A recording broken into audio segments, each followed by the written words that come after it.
Here's why you shouldn't date your soulmate. What's your love story? You know, that story that has a place in your mind. Maybe there's a prince on a white horse, or maybe you meet someone at a yoga retreat in Thailand. But who is that person who rescues you, or who is lying down beside you in the Shavasana pose?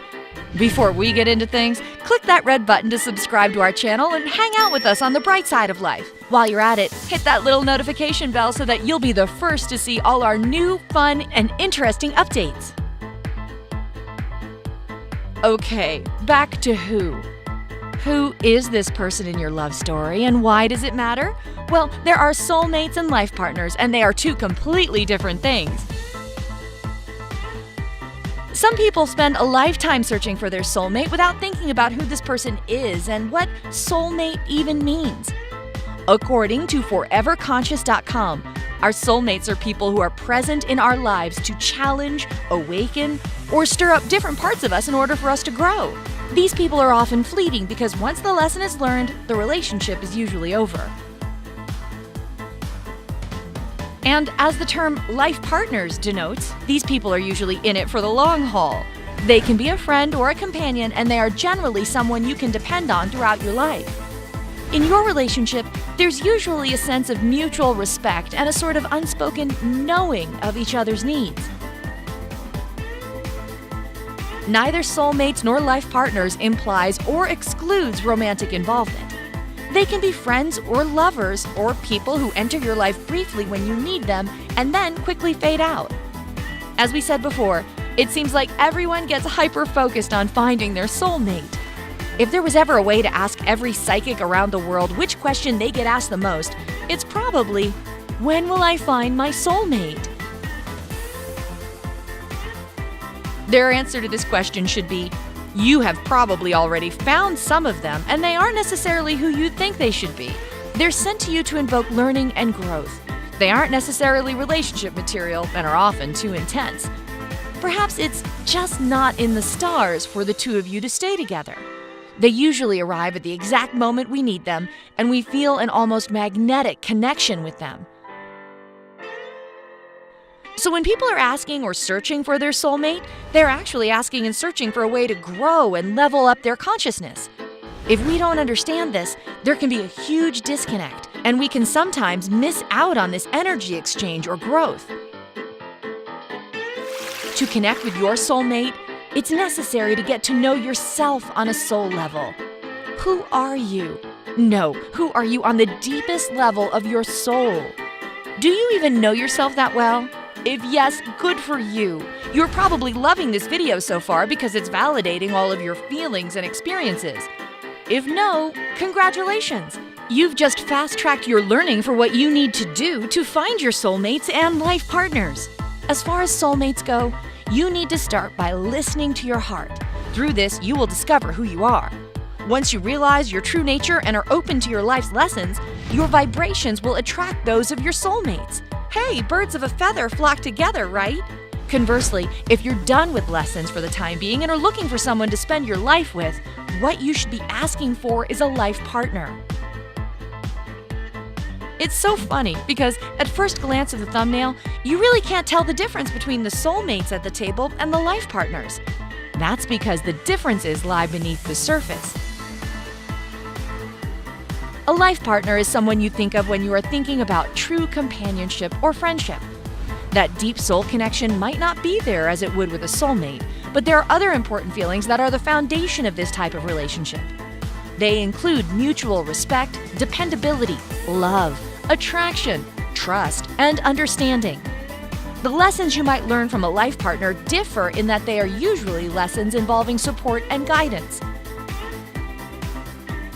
Your initial meeting with your life partner and soulmate might also differ.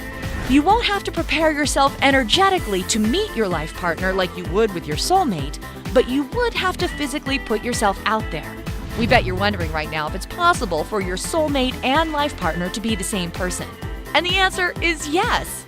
If you are one of those people who has both of these things in one person, lucky you. Let's talk about the differences you might find in each of these people if you were in a relationship with them.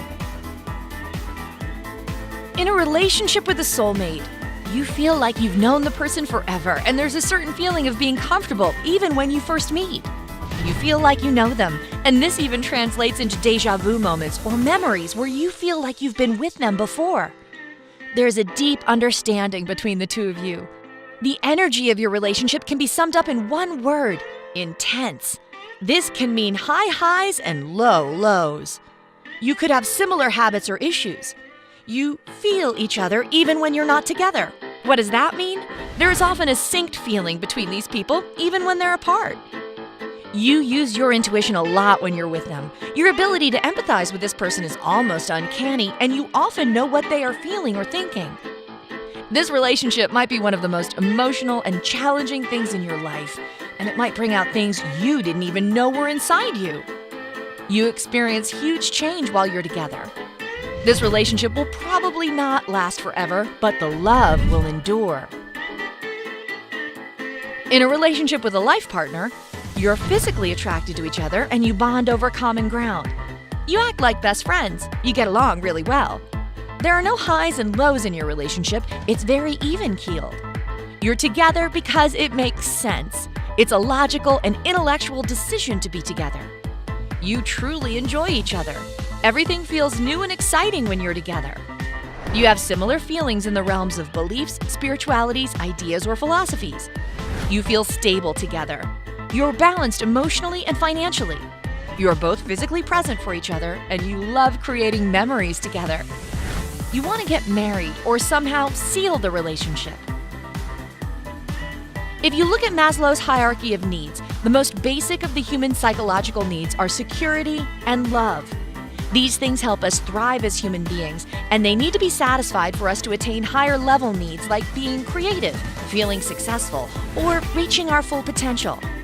If we think back to what we just learned about soulmates versus life partners are the logical choice if you are looking for longevity, stability, love, and security. If you're going to put in the effort toward a life you are trying to build for the long run, you should probably be dating your life partner, not your soulmate. Look at your life like a big puzzle and the people who come in and out of it like different pieces of the puzzle. Some help you grow, and some help build the foundation. Even if you dated a soulmate or two, it never meant you had to settle down with them. The most important thing is that you get to know yourself on a deep level and recognize growth and connection and the difference between the two. Have you experienced these different relationships at different times in your life? Try not to compare them to each other, since one isn't any better than the other. They both probably contributed to your growth in some way.